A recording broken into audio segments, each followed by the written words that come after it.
Well, I've had an interest in electromedical technology for many years, and in fact, when I was first out of medical school, I actually consulted for a while with an electromedical firm that actually wound up developing some very interesting technology.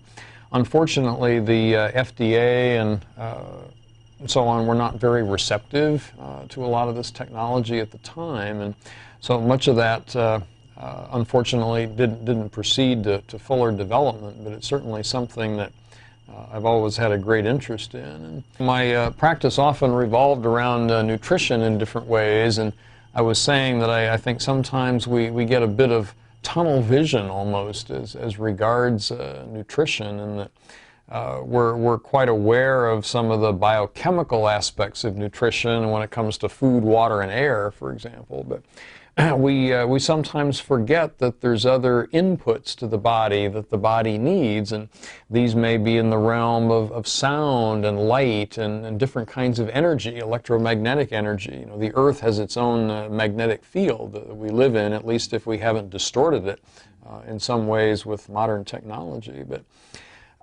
you know, we have this paradox. We live in this strange combination, contradictory combination of electropollution on the one hand and electrostarvation, I think, on the other.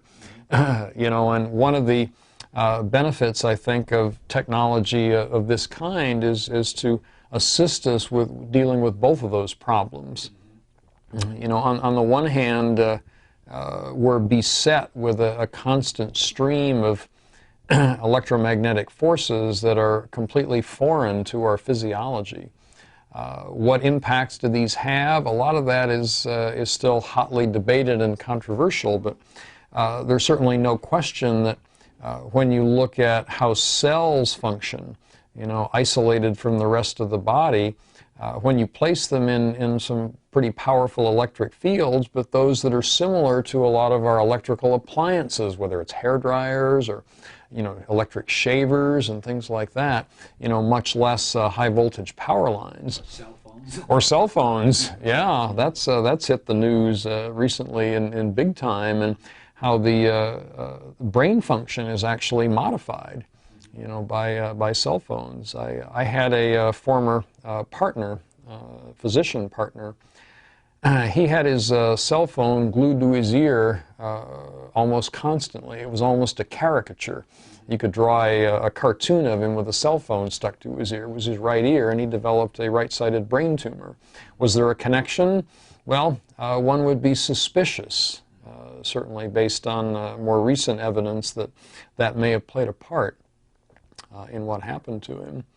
So, are there ways to antidote that kind of electrical pollution? And I think the answer is yes. And part of what this technology can do is to remove some of the negative effects that our superimposed artificial electromagnetic environment has produced, and at the same time restore some of the electro-nutritional aspects to our physiology. We know that all cells ultimately are electrical. Our entire systems are electrical. We have a normal voltage polarity across cell membranes that if that gets distorted in some way, then the cells don't function properly. And we know that cancer cells, for example, are what we call depolarized many times. They've lost that normal voltage difference between inside and outside.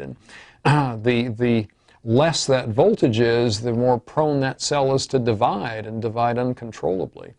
And if you can restore that voltage to a normal, higher, more negative level, then cell division automatically slows down. There's a direct correlation between that.